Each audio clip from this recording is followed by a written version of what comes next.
안녕하세요. 저는 50대 평범한 주부입니다. 늘 사연을 듣기만 하다 이렇게 처음으로 글을 써보네요. 몇 년 전 저희 집에 좀 시끄러운 사건이 하나 있었는데요. 여러분에게도 그 이야기를 공유하고 싶어서 이렇게 찾아오게 됐어요. 마지막에 충격적인 반전과 속 시원한 사이다가 준비돼 있으니 꼭 끝까지 들어주세요. 잘 부탁드립니다. 사실 제 인생은 평범과는 거리가 먼 편이에요. 아직 젊다면 젊은 나이지만 나름 우여곡절 많은 삶을 살아왔죠. 태어나자마자 부모에게 버림받은 채 보육원에서 자란 건 뭐 얘기거리도 못 되고요. 자립지원금이라고 해서 정부에서 고아들에게 성인이 되면 주는 돈이 있는데요. 그것도 성인이 돼서 만난 첫 남자친구에게 사기당해 다 뺏기고 말았어요. 저는 사랑이라고 생각했는데 그 사람은 단순히 절 갖고 논 것뿐이었죠. 교통사고를 내는 바람에 합의금이 급하게 필요하다고 해서 돈을 빌려줬는데요. 돈을 준 다음 날부터 연락이 잘 안 되더니 갑자기 잠적해버렸어요. 바로 경찰에 신고하면 잡을 수 있었을지도 모르는데 바보같이 뭔가 사정이 있겠거니 하고 한 달을 기다렸네요. 물론 끝내 그 사람은 아무런 연락이 없었고요. 다신 제 앞에 나타나지 않았네요. 자본주의 사회에서 돈이 없다는 건 참 비참한 일이었어요. 성인이 돼 보육원을 졸업했으니 당장 잠잘 곳도 없었고요. 배가 등가죽에 달라붙을 것처럼 허기지는데도 쌀 한 톨 먹을 수가 없었죠. 급한 대로 잠자리를 제공해주는 일자리를 알아보기 시작했어요. 다행히 고등학교 때 제과제빵 기술을 배운 덕분에 작은 동네 빵집에서 바로 일할 수 있게 됐죠. 사장님이 마음씨 좋은 분이라 제 처지를 듣더니 많이 안타까워 하셨고요. 가게에 붙어있는 작은 창고빵도 내어주셨어요. 아시는 분은 아시겠지만 빵집 일이라는 게 참 힘들어요. 오븐 앞에서 땀을 뻘뻘 흘리면서 하루 종일 빵을 구워내야 하는 건 기본이고요. 무거운 빵 철판이며 밀가루 포대 같은 것도 번쩍번쩍 드러날라야 하죠. 버터나 크림 같은 게 잔뜩 묻은 휘핑기며 그릇 같은 걸 설거지하는 건 또 얼마나 까다롭게요. 저는 정식 기사가 아닌 보조였던 만큼 빵을 빼 식힌망에 옮기고 철판을 닦는 일과 설거지를 주로 했는데요. 아무래도 힘쓰는 잡일이 많았던 만큼 몸이 참 힘들었어요. 5월 가정의 달이나 크리스마스 같은 성수기엔 한시도 쉴 틈이 없었죠. 그래도 통장에 쌓이는 돈만 보면서 열심히 일했어요. 전 남자친구, 아니 그 사기꾼에게 뜯긴 돈을 만회하려면 남들보다 더 죽어라 벌어야 한다고 생각했죠. 사장님은 그런 저를 요즘 애들 같지 않다면서 좋게 보셨는데요. 하루는 절 불러 너무나 뜻밖의 얘기를 하시더군요. 미정씨, 지금 만나는 사람 없지? 그럼 우리 아들 한번 만나볼래? 사장님에겐 아들이 셋이 있었는데요. 그중 2살 연상인 큰아들을 저와 엮어주려는 거였어요. 생각지도 못한 일에 제가 아무 말도 못하자 사장님이 다시 입을 열었어요. 갑자기 당황스럽지? 근데 내가 미정씨 보면서 계속 우리 아들이 생각나더라고. 둘 다 차분하니 조용하게 그러면서도 열심히 자기 앞가림하면서 사는 게 잘 어울릴 것 같아서 말이야. 너무 부담 갖지 말고 가볍게 한번 만나봐. 응? 그게 전 아직 누군가를 만날 생각이 별로 없어서. 그리고 아시잖아요, 사장님. 저 고아인 거. 사회를 나와보니 부모 없는 천의 고아라는 건 큰 약점이더군요. 그래서 한껏 위축된 채로 조심스럽게 입을 열었죠. 먼저 만남을 제안한 건 사장님인데 왜 제가 눈치가 보이던지요. 하지만 돌아온 대답은 너무나 뜻밖이었어요. 참나, 그런 게 뭐가 중요하다고 그래. 부모 없는 고아인 게 뭐 그리 큰 죄라고. 미정씨 혹시 뭐 말 못할 병 있어? 아님 감옥 갔다 온 적 있거나? 네? 말도 안 돼요. 저 건강 빼면 시체인 거 아시잖아요. 물론 감옥도 갔다 온 적도 없고요. 그럼 됐어. 사람이 사람 만나는데 부모가 있니 없니, 돈이 있니 없니 하는 게 뭐가 중요해? 서로 호감만 있으면 됐지. 그치만... 됐으니까 일단 한번 만나봐. 만나보고 별로면 솔직하게 말해줘도 돼. 그런 걸로 우리 사이가 불편해진다거나 하진 않을 테니까. 호쾌한 사장님의 제안을 더는 거절하기가 힘들었어요. 결국 저는 알겠다고 고개를 끄덕였고요. 그 주 주말에 시내 카페에서 바로 사장님네 큰아들을 만나게 됐죠. 사실 그때까지만 해도 거절할 생각이었어요. 아직 누군가를 만나기엔 제 지난날의 상처가 미처 회복되지 않았다 생각했거든요. 그런데 웬걸, 막상 만난 사장님네 아들은 너무나 괜찮은 사람이었어요. 훤칠하니 큰 키에 남자답게 잘생긴 외모도 호감이었고요. 로맨스 영화와 판타지 소설을 좋아하는 취향도 너무 잘 맞더군요. 저는 거절할 생각으로 나갔다는 것도 있고 그 남자와 거진 3시간을 수다만 떨었어요. 오랜만에 마음이 통하는 또래와 만나 대화를 나누니 그렇게 행복할 수가 없더군요. 나중에 헤어질 때 그 사람이 그러더라고요. 저 실은 오늘 거절할 생각으로 나왔거든요. 지금 회사 들어간 지 얼마 안 돼서 아직 누굴 만나고 할 여유가 없어서. 제가 원체 연애나 이런 거에 관심이 없기도 했고요. 근데 부모님이 하도 한 번만 만나보라고 상화라 어쩔 수 없이 나온 거였는데 안 나왔으면 후회할 뻔했습니다. 오늘 너무 즐거웠거든요. 괜찮다면 다음 주말에 또 만나고 싶은데 미정 씨는 어떠세요? 거절할 이유가 없었어요. 저는 그 자리에서 냉큼 좋다고 말했고요. 그 다음 주에도 그 사람을 만나 데이트를 했죠. 역시나 1시간이 1분처럼 느껴질 정도로 너무 즐겁더군요. 두근두근 설레기도 했고요. 저희는 그로부터 정확히 3번을 더 만난 뒤 연인 사이로 발전했어요. 그리고 열렬하게 연애한 지 1년 만에 정식으로 식을 올리게 됐죠. 감사하게도 시부모님은 2팔 벌려 환영해 주셨고요. 남편 밑으로 2살, 4살 터울의 시동생들도 저를 형수님, 형수님 하면서 잘 따랐네요. 생전 처음으로 생긴 가족에 얼마나 행복했는지 몰라요. 천에 고아이던 시절엔 홀로 황량한 벌판을 걷는 기분이었는데요. 결혼 후엔 안온한 울타리에 둘러싸여 보호받는 기분이 들었죠.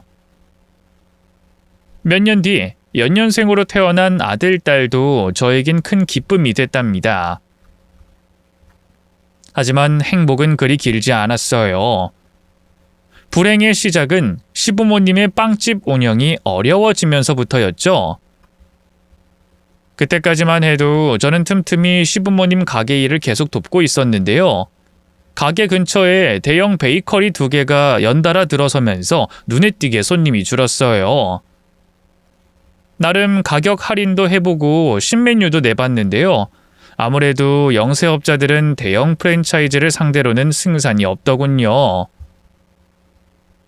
결국 시부모님이 운영하던 빵집은 얼마 안가 문을 닫고 말았습니다.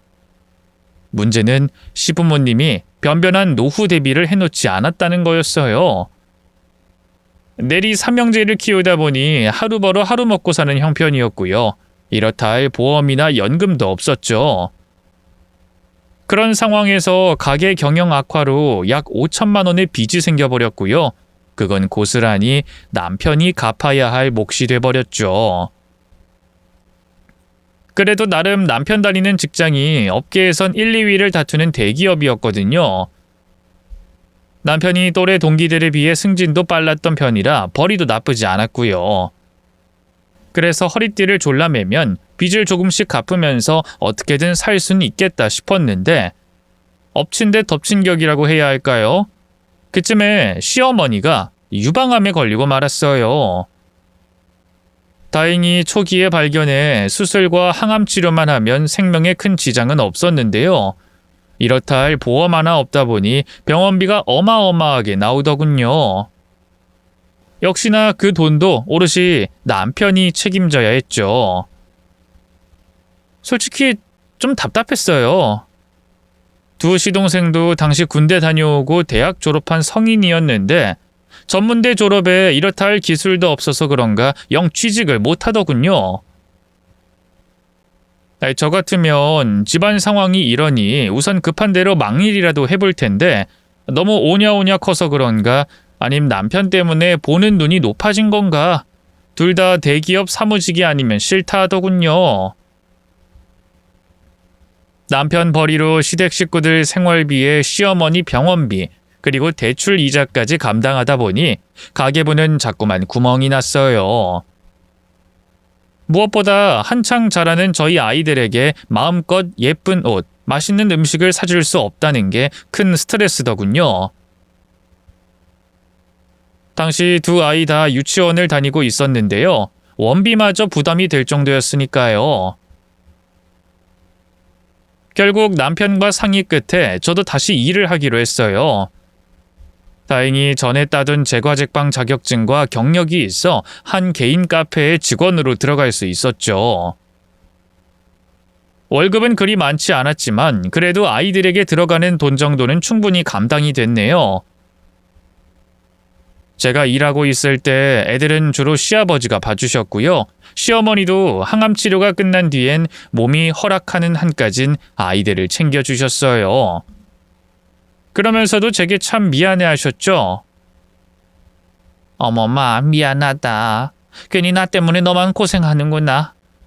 어쩌면 내가 암에 걸렸던 것도 하늘의 뜻일지 모르는데 차라리 치료받지 말고 그냥 떠날 것을. 어머님 그게 무슨 말씀이세요? 치료받고 이렇게 건강해지셨는데 앞으로 50년은 더 사셔야죠. 내가 면목이 없다. 빵집 할 때도 널 그렇게 고생시켰는데 빵집 문 닫고도 이렇게 널 부려먹다니. 부려먹다뇨. 저야말로 아픈 어머님한테 저희 애들 떠맡겨서 너무 죄송한걸요. 아이 죄송하긴. 이 늙은이가 이제 와서 어디가 취직할 수도 없고 할 수 있는 게 이런 것밖에 없는데. 시부모님은 제가 시집 온 뒤로 고생만 시켰다면서 늘 미안해하셨어요. 그래서인가 육아며 집안 살림이며 되도록이면 자신들이 다 하려고 하셨죠. 저는 저대로 그게 감사하면서도 죄송해서 시부모님에게 더 잘하려고 노력했고요. 남들은 그런 저를 보면서 시부모 때문에 고생한다 어쩐다 위로랍시고 말들이 많았는데요. 그건 뭘 모르고 하는 소리였어요. 물론 몸이 힘들긴 했지만 그렇다고 행복하지 않은 건 아니었거든요. 힘들고 어려운 상황에서도 서로 위하고 아낄 수 있는 가족이 있다는 게 너무 큰 힘이 되더라고요. 어떻게든 저희 가족이 다 같이 더 행복해지고 싶었어요. 그러려면 얼른 빚부터 해결해야 했고 더 큰 돈이 필요했죠. 하지만 평범한 주부이자 월급쟁이였던 저로선 뭘 어떻게 해야 더 큰 돈을 벌 수 있을지 알 수가 없었네요. 실마리를 제시해 준 건 당시 제가 일하던 빵집에 자주 오던 단골 손님이었어요. 하루 한 번은 꼭 오는 분이다 보니 이런저런 사적인 대화도 많이 나눴는데요. 알고 보니 그분이 주식 쪽으로는 일가견이 있는 분이더라고요. 그때까지만 해도 저는 주식의 주자도 모르는 문외한이었는데요. 그 손님이 주식으로 돈 1,000만 원을 하루 만에 벌었다는 말을 듣고 솔깃하더군요. 그래서 그분이 추천해주는 주식으로 두어 종목 소액만 넣어봤는데요.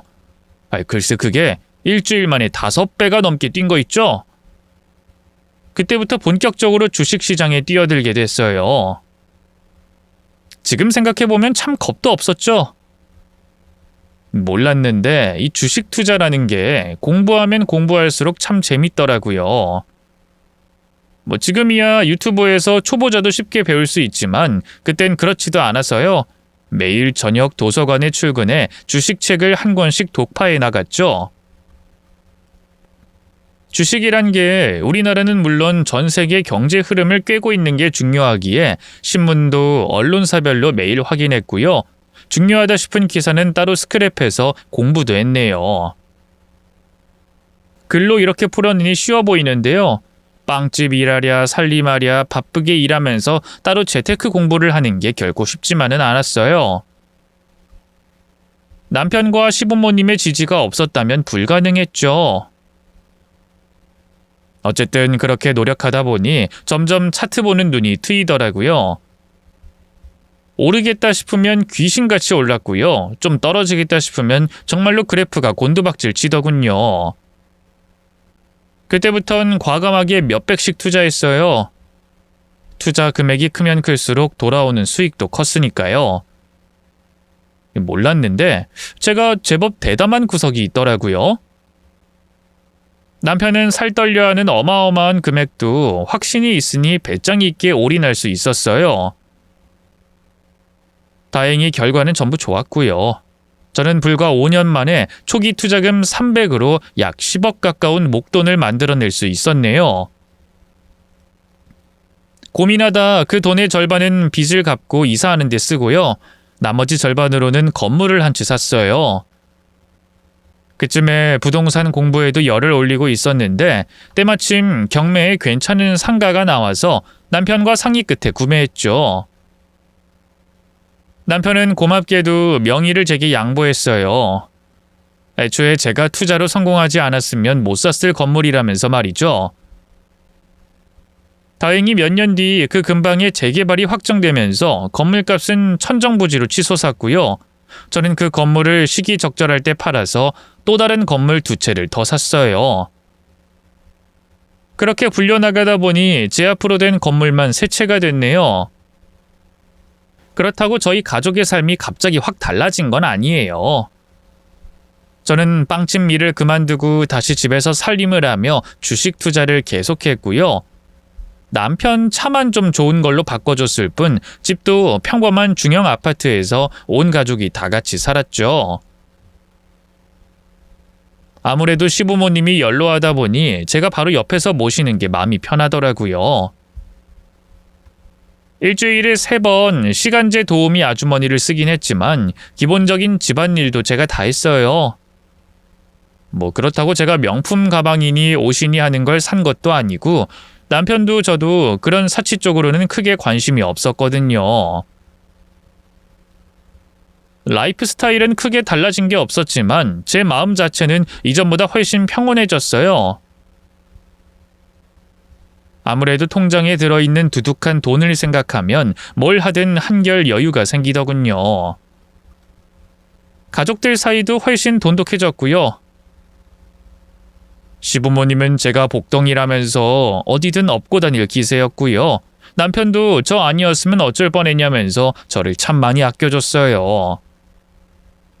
그때만 해도 정말 꿈에도 몰랐네요. 이 가족이라는 크고 단단한 울타리가 한순간에 부서질 줄은 말이죠. 시작은 시동생들의 결혼이었어요. 제일 먼저 첫째 시동생이 장가를 갔고요. 몇 년 뒤 둘째도 동서 소개로 동서 친구와 결혼했죠. 동서 둘이 대학 동문이었는데요. 그 유명한 서울대 출신이었어요.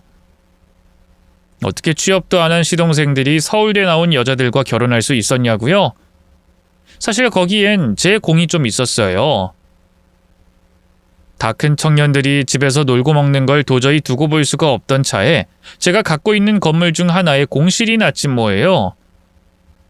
바로 시동생들에게 뭐라도 좀 해보라고 등 떠밀었어요. 하지만 둘 다 영 갈피를 못 잡기에 결국 제가 주변 상권을 다 알아보고 공부해서 고깃집을 차렸죠. 알아보니 주변에 회사는 많은데 회식할 만큼 넓은 고깃집이 하나도 없더라고요. 그래서 인테리어도 좀 요즘 젊은 사람들 취향에 맞게 꾸미고요. 따로 조용하게 먹고 마실 수 있는 룸도 몇 개 만들어서 고깃집을 열었어요. 점심시간엔 직장인들 대상으로 제육볶음과 삼겹살 정식도 판매했죠. 사실 요식업은 한 번도 해본 적이 없어서 좀 두려웠는데요. 의외로 반응이 크게 오더라고요. 3개월 만에 인근 회사원들 사이에서 맛집으로 입소문이 나면서 매출이 껑충 뛰었어요. 시동생 둘로는 모자라서 알바생들도 여럿 더 뽑았고요. 맘 같아선 그쯤에서 전 빠지고 싶었는데요. 시동생 둘 다 장사엔 영 소질이 없더라고요. 아니 도대체 남편과 어떻게 한 배를 타고 난 건지 이해가 안 갈 정도로 둘 다 참 일머리가 없더군요. 결국 제가 실질적인 가게 운영을 하고요. 두 사람은 가게 바지 사장 노릇을 했네요. 그래도 제가 시킨 일은 열심히 하니까 밉진 않았어요. 시동생 둘 다 자영업이긴 해도 어쨌든 밥벌이는 하게 됐잖아요. 남편 닮아 허우대는 멀쩡하니 잘생겨서 그런가 금세 여자친구도 사귀고 다 하더군요.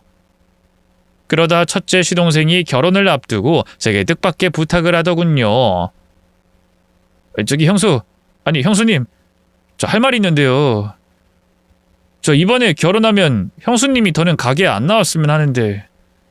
그게 갑자기 무슨 말이에요? 언젠 저 없으면 안 된다면서요. 저랑 경업이도 이제 그만 형수한테서 졸업해야죠. 언제까지 의지만 할 순 없잖아요.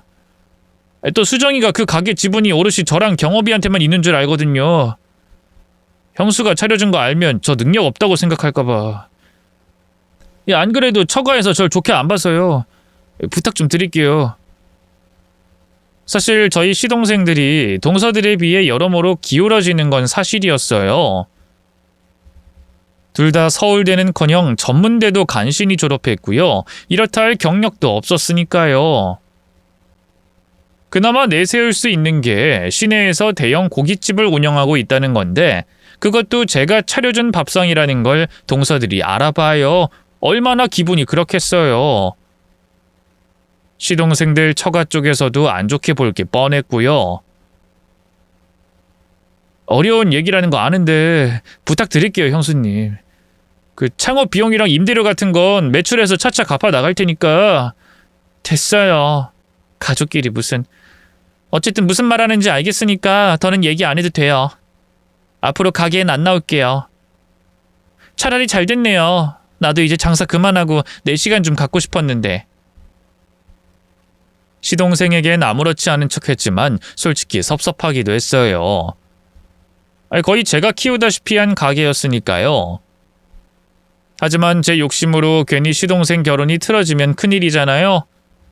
저도 슬슬 가정과 주식 투자 일에 집중하고 싶기도 했었고요. 뭐 좋은 게 좋은 거라고 애써 위로하면서 그렇게 고깃집 일엔 완전히 손을 뗐죠. 자연스레 둘째 동서도 아무것도 모른 채 시집을 왔고요. 동서 둘이 결혼 전부터 알던 사이니 어울리기 힘들 거란 생각은 했는데요. 생각보다 더 제게 곁을 주지 않더군요. 그래도 어떻게든 잘 지내보려고 노력했는데요. 둘째 동서가 시집 오고 돌아온 첫 명절에 모든 게 어그러지고 말았어요. 당시 저희는 차례 음식 준비를 직접 했거든요. 사다 쓰거나 일하는 아주머니에게 부탁할 수도 있었지만 시어머니가 영 내켜하지 않으셔서요. 옛날 분들이 다 그렇잖아요. 손수하는 정성을 보여야 복이 온다고 생각하셨죠. 그렇다고 시어머니가 명절 차례 음식을 며느리들에게만 다 떠넘기는 분은 아니었어요. 오히려 며느리들에겐 가만히 있으라 하고 자신이 분주하게 움직이는 편이었죠. 하지만 그렇다고 암투병까지 했던 시어머니 혼자 일하게 둘 순 없잖아요. 그래서 저도 옆에서 부지런히 부엌 일을 거들고 있었는데요. 글쎄 동서 둘이 일하는 신용을 좀 하나 했더니만 어느 순간부터 작은 방에 들어가 나오질 않는 거예요. 뭐 하나 들여다봤더니 핸드폰이나 들여다보면서 낄낄대고 있더군요. 그래서 최대한 부드러운 어투로 얘기했어요. 동서들, 전 마저 붙여야 하는데 꼬집 끼우는 것 좀 도와줄래? 한 명은 어머님 나물 무치는 것 좀 도와주고. 그러자 동서들의 안색이 바로 어두워졌어요. 그중 큰 동서가 먼저 입을 열더군요. 형님, 저희 계속 일하다 이제 좀 쉬는 거잖아요. 너무 눈치 주시는 거 아니에요? 아니, 난 눈치 주려는 게 아니라 솔직히 그냥 사다 쓰면 편한 걸 왜 이렇게까지 하는지 모르겠어요. 이것도 일종의 시집살이 아닌가요? 시집살이 무슨 시집살이야. 남자들도 각자 다 일하고 있는데. 그리고 어머님이 동서들한테 대놓고 일하라고 눈치 준 것도 아니잖아. 형님이 지금 눈치를 주고 있잖아요. 솔직히 서울대까지 나온 저희가 시댁에서 이렇게 전부치는 건 인력 낭비 아닌가요? 기분 탓일까요? 제가 고졸이라는 걸 안 뒤로 동서 둘이 부쩍 대학 얘기를 자주 하더라고요. 아니나 다를까 이번에도 또 서울대 어쩌고 하면서 말도 안 되는 소리를 하더군요. 하지만 일을 크게 벌이고 싶지 않아 그냥 돌아섰어요. 밖에 다른 가족들이 열심히 일하고 있기도 했고요. 하지만 그게 화근이었던 걸까요? 등 뒤로 낄낄대며 비웃는 소리가 들리는가 싶더니만 그 뒤로 동서 둘이 완전히 절 무시하기 시작했어요. 말을 걸어도 대답도 안 하고요. 눈이 마주치면 쓱 피해버리더군요. 솔직히 너무 서럽더라고요. 그때까지 학력에 콤플렉스가 하나도 없었는데 처음으로 대학 갈 걸 하는 후회도 들더군요. 그래도 내색하지 않고 애써 웃는 낯으로 버텼는데요. 동서들이 집에 돌아갈 쯤 더 큰 사건이 터져버렸어요. 저야 시부모님과 함께 살고 있으니 동서들을 배웅하는 입장이었는데요. 짐을 챙겨 나갈 준비를 하던 둘째 동서가 문득 제게 묻더라고요. 형님은 친정 안 내려가세요? 더 늦으면 차 막힐 텐데. 그 말에 순식간에 주변이 고요해졌어요. 아무래도 제가 고아라는 걸 동서들은 까맣게 모르는 눈치였죠. 남편이 나서서 말을 돌리려고 했는데요. 부모 없는 게 뭐 잘못도 아니고 왜 제가 뒤로 숨어야 하나 싶더라고요. 그래서 당당하게 말했어요. 아, 동서 몰랐구나. 나 부모님 안 계셔. 네? 뭐 돌아가신 거예요? 그건 잘 모르겠네. 쭉 보육원에서 자라서 부모님 얼굴도 모르거든. 그 순간 전 보고 말았어요. 동서들의 얼굴에 스치는 경멸의 빛을 말이죠. 시부모님이 계셔서 그런가 크게 내색하진 않았는데요. 전 똑똑히 느낄 수 있었죠. 아니나 다를까 그날 이후 동서들은 절 대놓고 무시하기 시작했어요. 시부모님 생신이나 어버이날을 준비할 땐 제게 의견도 묻지 않고 둘이 멋대로 정하고요. 어쩌다 형제들끼리 밥이라도 먹는 날이면 제게 말도 걸지 않았죠. 제가 무시받는 건 상관없었는데요. 제일 견디기 힘든 건 제 자식들마저 팔푼이 취급을 받는다는 거였어요. 딸은 그래도 남편을 닮아 제법 공부머리가 있었는데요. 큰아들은 영 학교에 적응을 못해서 결국 자퇴하고 검정고시를 준비하고 있었거든요. 근데 동서들은 은근히 유전이 어쩌고 하면서 제 탓을 하더군요. 모전자전이라고요. 차라리 대놓고 욕을 하면 저도 맞서겠는데 철민이가 형님을 많이 닮은 것 같아요. 여러모로 하는 식으로 은근히 비꼬니 대거리하기도 못하더군요. 까딱 잘못했다간 저만 이상한 사람이 되겠더라고요. 결국 제가 선택한 방법은 회피였어요. 최대한 마주치는 상황을 피하려고 했죠. 똥이 무서워서 피하는 게 아니잖아요. 더러워서 피하지. 하지만 그것도 쉽진 않았어요. 어쨌든 명절 때나 가족 행사 땐 계속 얼굴을 봐야 했으니까요. 그래도 몇 년간은 나름 무탈하게 보냈어요. 일종의 폭풍전야 같은 거였죠. 결국 사달이 아주 크게 나긴 했으니까요. 아마 어버이날이었을 거예요. 모처럼 만에 온 가족이 다 같이 모여 밥을 먹었는데요. 역시나 동서 둘이 은근하게 제 속을 긁더군요. 철민이 검정고시 준비는 잘하고 있니? 혼자 준비하는 거 쉽지 않을 텐데 학원 같은 건 안 다녀? 아, 전 혼자 하는 게 편해서요. 아이고, 공부 못하는 애들이 꼭 너처럼 말해. 작은 엄마 서울대 나온 거 알지? 작은 엄마가 과외 좀 해줄까? 아니, 지금은 괜찮아요. 나중에 혹시 필요하면 부탁드릴게요. 걱정해 주셔서 감사합니다. 저희 아들이 괜찮다고 하는데도 동서 둘이 돌아가면서 끈질기게 공부 문제를 걸고 넘어지더라고요. 결국 화가 난 제가 애가 됐다잖아 하고 한마디 했는데요. 또 그걸 가지고 둘이 저한테만 들리게끔 자격지심이라느니 뭐니하며 낄낄대더군요. 너무 화가 나서 화장실로 들어가 끓어오르는 속을 삭히고 나왔는데요. 웬걸 화장실 문 앞에서 첫째 시동생이 기다리고 있더라고요. 절 보자마자 다급한 목소리로 생각지도 못한 말을 하더군요. 저기 형수님 아시죠? 요즘 저희 가게 매출 옛날 같지 않은 거 업종을 좀 바꿔볼까 하는데 어때요? 제가 가게 일에 손을 떼고 초반 몇 년은 매출이 괜찮았는데요. 주변에 비슷한 고깃집이 연달아 들어오면서부터 매출이 뚝뚝 떨어지기 시작했어요. 그런 위기 상황을 대처하기에 시동생들은 너무 아무것도 몰랐고요. 안 그래도 그것 때문에 힘들어한다더니 결국은 제게 SOS를 청하더군요. 글쎄요. 갑자기 업종을 바꾸면 기존에 있던 단골들도 다 버리고 가는 거라. 뭘로 바꾸고 싶은데요? 크게 바꾸는 건 아니에요. 요즘 젊은 애들 사이에서 치즈 듬뿍 얹은 등갈비찜이 유행하더라고요. 그래서 그런 걸 좀 팔아볼까 봐요. 그런 건 양념 맛이 진짜 중요한데 고기 부드럽게 잘 삶는 것도 그렇고 제육볶음보다 훨씬 난이도가 있어요. 서방님들 요리 실력으로는 힘들 거예요. 그러지 말고 단체 손님 위주로 좀 더 할인을 해주는 게 어때요? 동서들만 생각하면 모른 척하고 싶었는데요.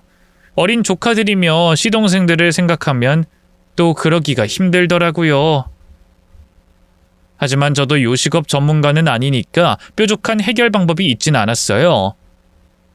그래서 시동생과 둘이 앉아 한참을 이런저런 의견을 나눴죠. 근데 웬걸 시동생이 너무나 기야말 얘기를 하더군요. 형수님, 저희 가게 들어가 있는 건물 말인데요. 한 달 월세가 얼마나 나와요? 그건 왜요? 아니 형수님 건물도 너무 여러 채라 관리도 힘들 것 같은데 건물 관리를 아예 저랑 경호비가 하는 건 어떨까 싶어서요. 저희가 일을 도와드리면서 용돈조로 수익도 좀 나눠 갖고요. 그 말을 들으니 절로 헛웃음이 나더군요. 제 건물을 왜 시동생 둘이 관리하겠다고 나서나요? 결혼한 뒤로 정신 좀 차렸나 했는데 가게 일이 힘들어지니 바로 다른 쪽으로 눈을 돌리는 시동생들이 참 그랬네요. 미안하지만 그건 힘들 것 같아요. 어차피 관리인도 따로 있고 저 혼자 관리하는 게 그렇게 힘들진 않거든요. 나중에 혹시 힘들어지면 그때 얘기할게요. 일단 고깃집은 제가 말한 대로 한번 해보고요. 그러자 시동생이 아쉬운 표정으로 고개를 끄덕였어요. 알겠어요. 나중에 또 얘기 나눠요. 시동생과 대화를 마무리 짓고 거실로 나오니 시부모님과 남편은 텔레비전을 보고 있었고요. 동서들은 작은 방에서 대화를 나누고 있는 것 같더라고요. 과일 좀 깎아 거실로 내가고 동서들이 있는 작은 방으로 들어갔는데요. 그 순간 제 시야로 너무나 충격적인 광경이 목격됐어요. 글쎄 둘째 동서가 저희 아들 머리를 툭툭 치고 있는 게 아니겠어요? 야, 검정고시는 무슨...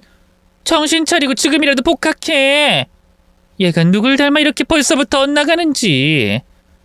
그러자 옆에서 핸드폰만 들여다보고 있던 큰 동서가 입을 열었어요. 누굴 닮았겠냐? 지 엄마 닮았지. 대학도 못 나온 고졸이잖아. 얜 중졸인데? 요즘 세상에 중졸이 웬 말이야. 제 아들이 정말 순한 편이거든요.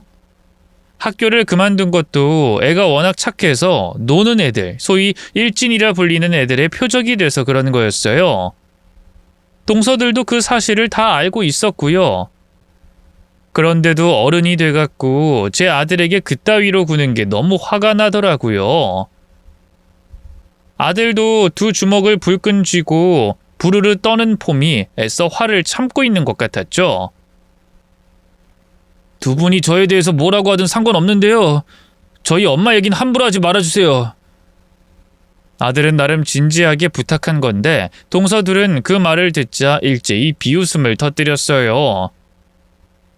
야, 효자 났다, 효자 났어.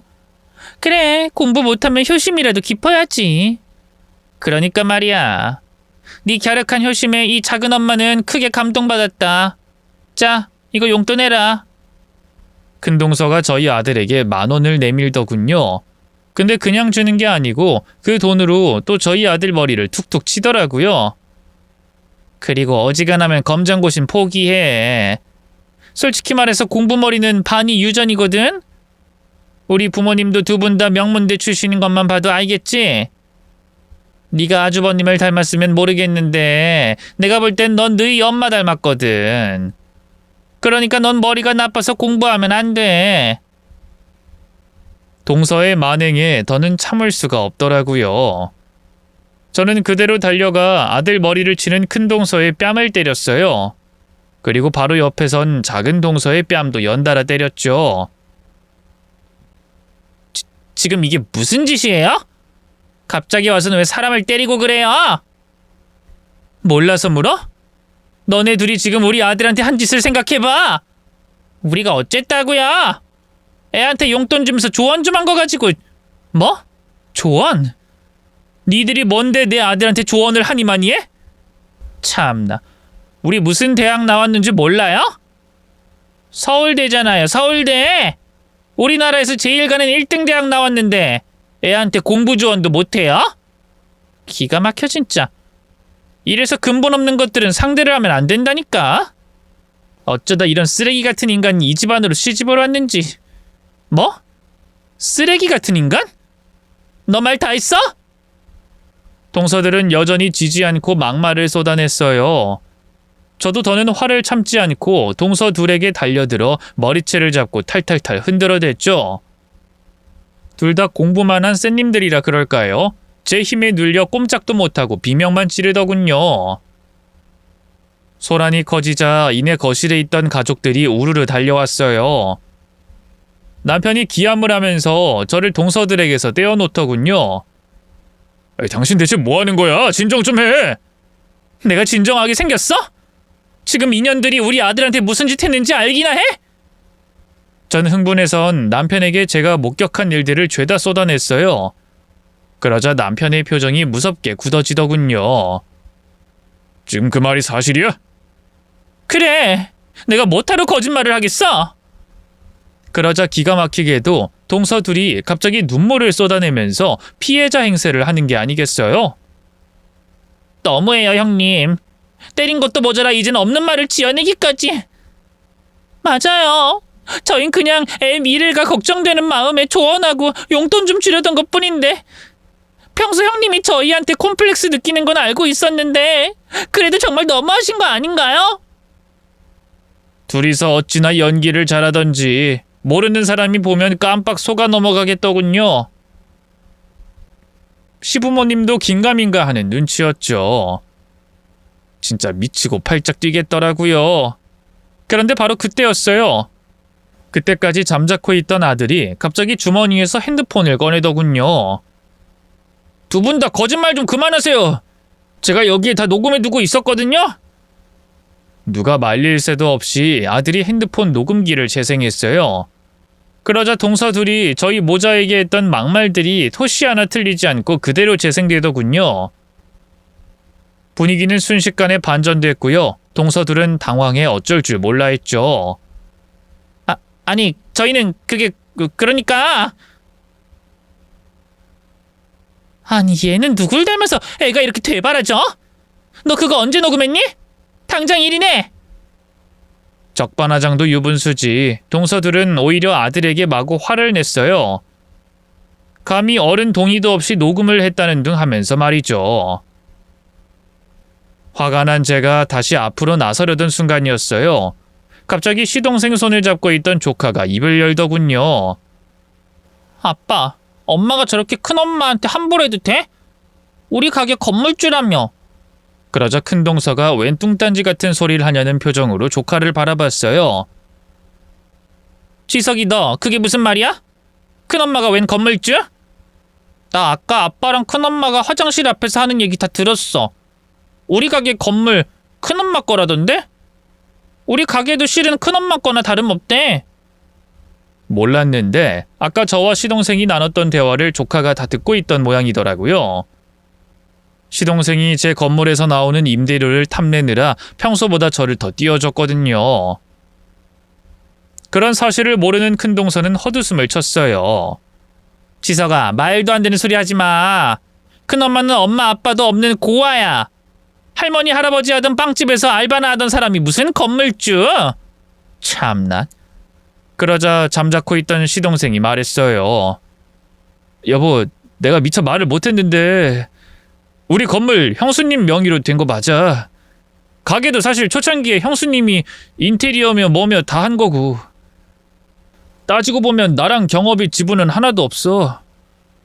그러자 동서 둘의 얼굴이 하얗게 질렸어요.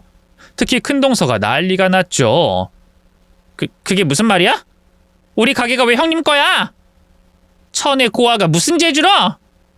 그놈의 고아 소리 좀 그만해. 형수님이 얼마나 대단한 사람인데 혼자 빵집 일에서 모은 돈으로 주식 투자해가지고 대박내고 그걸로 또 부동산 투자에도 성공했다고. 갖고 있는 건물만 한두 개가 아니야. 말도 안 돼. 왜 진작 말 안 했어? 난 그 가게가 꼼짝없이 당신 건 줄 알았잖아. 사실대로 말했으면 당신이 나랑 결혼했겠어? 장인어른 장모님이 안 그래도 나 탐탁지 않아 하시는데 그런 얘기를 못하러 해. 그래도 나한텐 미리 귀뜸을 해줬어야지. 그러게 내가 형수님 참 고마운 분이라고 잘 좀 하라고 했잖아. 그 말만 듣고 내가 어떻게 알아들어? 급기야 큰 시동생 내외는 저를 앞에 두고 둘이서 다투기 시작했어요. 도대체 이게 뭐하는 짓인가 싶더군요. 능력 없이 제게만 기생하려 드는 시동생들도 지긋지긋했고요. 사사건건 저를 무시하다 못해 저희 아들에게마저 큰 상처를 준 동서들이 너무 미웠어요. 더는 가족으로 생각하고 싶지도 않았죠. 그래서 선언하듯이 말했네요. 죄송한데요. 서방님들, 이번 달부로 가게 빼주셔야겠어요. 그동안은 한 가족이라 생각해서 월세도 뭣도 안 받고 장사하게 해드렸는데요. 동서들 하는 꼴을 보아하니 제가 더는 그런 호의를 베풀 필요가 없는 것 같네요. 제 말에 시동생들의 얼굴이 하얗게 질렸어요. 형수님, 갑자기 왜 이러세요? 이 사람들이 실수한 건 알겠는데요. 그래도 이게 그냥 실수다 하고 퉁치고 넘어갈 일인가요? 동서들이 저를 무시하는 건 상관없는데요. 저희 아들까지 걸고 넘어지는 건 선 넘었죠. 애한테 꼴랑 용돈 10,000원 주면서 넌 머리가 나빠서 공부하면 안 된다니. 서울대 나왔으면 이렇게 사람 무시해도 되나요? 그럼 저도 서방님들보다 동서들보다 돈 많은 건물주니까 갑질 좀 할게요. 괜찮죠? 제 말에 시동생들이 동서들을 돌아봤어요. 그리고 얼른 사과하라고 재촉했죠. 하지만 동서들은 여전히 현실을 믿고 싶어하지 않는 눈치였어요. 여보, 아니지? 거짓말하지 마. 우리 가게 건물이 형님 거라니 그게 말이 돼? 맞아. 이 여자, 아니 형님, 그냥 우리처럼 집에서 일하는 전업주부 아니야? 거기다 보육원 고아 출신이잖아. 근데 어떻게 그렇게 큰 건물을 자기 명의로 갖고 있어? 거짓말이지? 거짓말은 무슨 거짓말. 말했잖아. 형수님 주식이랑 부동산 투자로 대박났다고. 지금도 전문 트레이더로 계속 활동 중이라고. 트레이더? 그게 뭔데? 전문 주식 투자자 말이야. 아니, 당신은 서울대 나왔다면서 그런 것도 몰라? 그제야 동서들이 뜨악한 표정으로 절 바라봤어요. 전 그런 동서들을 향해 천천히 입을 열었네요. 그동안 전업으로 일하는 동서들이 위화감 느낄까봐 굳이 얘기 안 한 건데 내가 주식으로 돈 꽤나 벌었거든. 지금 서방님들이 같이 운영하고 있는 고깃집 건물도 내 명의로 된 내 거고 서방님들이 제발 말하지 말라고 애원해서 지금까지 비밀로 하고 있었는데 동서들이 하는 짓거리 보니까 더는 안 되겠다. 아까도 말했지만 이번 달 안에 건물 빼줘. 알았지? 동서들은 하얗게 질린 얼굴로 절 보다 자기들끼리 시선을 주고받았어요. 그리고는 무언가를 결심한 사람처럼 입술을 앙 다물고 제게 다가오더군요. 형님, 저흰 정말 몰랐어요. 그 건물이 설마 형님 건물일 줄은. 알았다면 절대로 형님에게 함부로 굴지 않았을 거예요. 맞아요. 저희에게 귀뜸이라도 좀 해주시지. 그동안 왜 아무 말씀도 안 하셨어요? 동서들의 사과 같지도 않은 사과를 받고 있자니 참 기가 막히고 코가 막히더군요. 그래서 저도 모르게 한층 날선 목소리로 입을 열었죠. 아니, 지금 그걸 말이라고 해? 뭐가 됐든 내가 동서들 윗사람인데 뭣도 없는 고하면 무시해도 되는 거고 건물주 정도는 돼야 깍듯하게 모시는 거야? 아니, 저희는 그런 뜻으로 한 말이 아니라. 됐어. 그깟 말 같지도 않은 사과 더는 받고 싶지 않으니까. 우리 인연은 여기까지인 것 같다. 앞으로 다신 보지 말자. 집안 행사는 내가 빠지든 동서들이 빠지든 각자 알아서 하자고. 그럼 저희 가게는... 그건 이제 내 할 바 아니지. 난 분명히 얘기했어. 이번 달 안에 가게 빼라고. 어차피 정식으로 계약 맺고 월세 받던 것도 아니라 그냥 쫓아내도 서방님들하고 동서들은 할 말 없는 거 알지? 제 단호한 대답에 시동생들의 얼굴이 시체처럼 창백해졌어요. 그중 첫째 시동생이 얼른 앞으로 나서더군요. 형수님, 왜 그러십니까? 진짜 저희 집사람이 평소 형수님에게 예의 없게 군 거 제가 알고 있었는데요. 형수님이 워낙 좋으신 분이니까 봐주시는 거 알고 저도 크게 터치 안 했네요.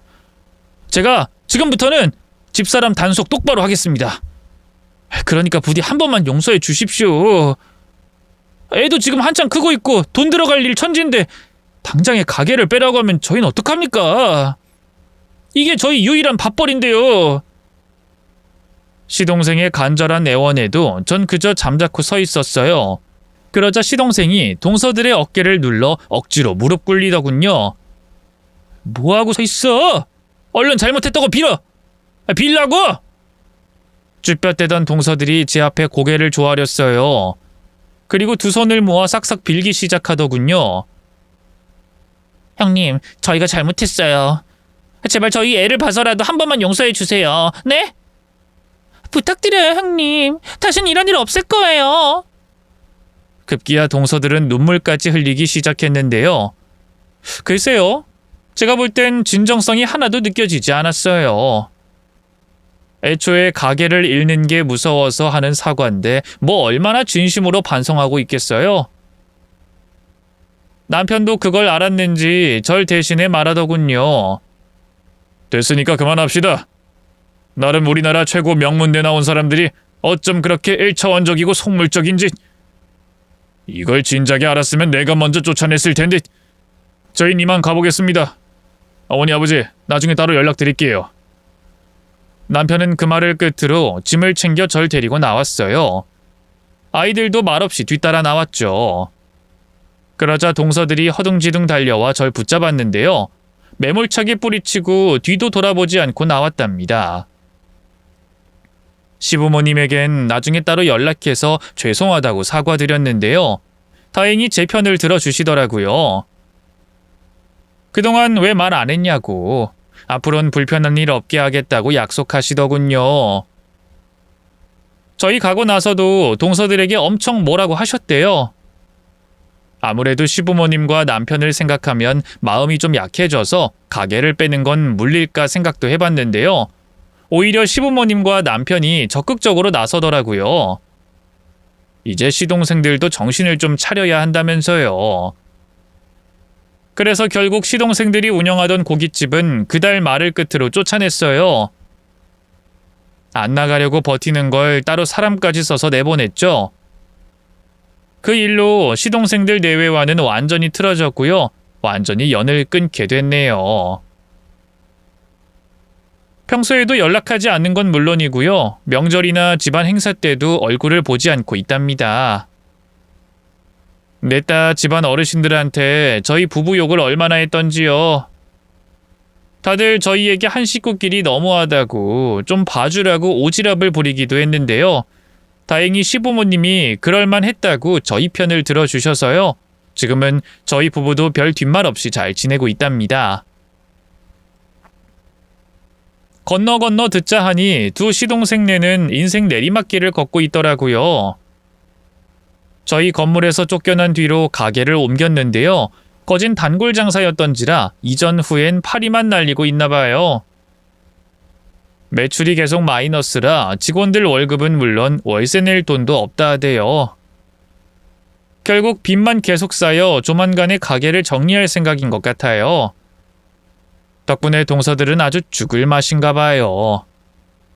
전업주부로 팽팽 놀던 사람들인데 큰 동서는 지금 마트 캐셔로 일하고요. 둘째 동서는 건물 청소 일을 하고 있다 하대요. 아무리 서울대 나왔으면 뭐하나요? 이렇다 할 경력도 뭣도 없는 전업주부면 결국 굳은 일을 전전할 수밖에 없는걸요. 한때 가족이라 여겼던 만큼 씁쓸한 마음이 드는 것도 사실인데요. 이제 남보다도 못한 사이가 된 만큼 더는 신경 쓰지 않으려고 합니다. 현재 저는 누구보다 잘 살고 있어요. 건물에서 나오는 월세 덕분에 손에 물 한 방울 안 묻힌 채 살고 있고요. 자식 농사도 동서들보다 더 성공했답니다. 아들이 원체 공부엔 흥미가 많이 없었는데요. 제가 동서들한테 무시당하는 걸 보고 생각이 많았나 봐요. 언젠가부터 책상 앞에 붙어 책을 읽기 시작하더니 검정고시도 한 번에 붙고요. 지금은 서울대가 뭐예요? 누구나 이름을 들으면 다 알만한 미국 명문대에서 공부 중인걸요. 딸도 의대 들어가서 지금 한창 의사들 공부 중이고요. 주변 엄마들이 얼마나 부러워하는지 몰라요. 물론 동서들도 배 아파 미치려고 하고요. 건너 듣기로는 조카들은 학교에서 말썽만 부릴 뿐 영 성적이 안 나오는 것 같더군요. 따로 학원을 보내거나 과외를 시키고 싶어도 뭐 그럴 돈이 있어야죠. 어쨌든 이렇게 글로나마 제 지난 날을 풀어보니 참 한 치 앞도 모르는 게 사람 인생이다 싶어요. 보육원에서 배 골무며 살던 천의 고아가 이렇게 건물주가 돼 떵떵거리며 살 줄 누가 알았겠어요? 이제 저는 더는 외롭지 않아요. 여전히 저를 최고 예쁘다 해주는 남편과 장성한 자식들이 있으니까요. 이제 자식들이 시집장가 가서 귀여운 손주 녀석들만 안겨주면 더 바랄 게 없겠네요. 긴 얘기 들어주셔서 고맙습니다. 모두 건강하세요.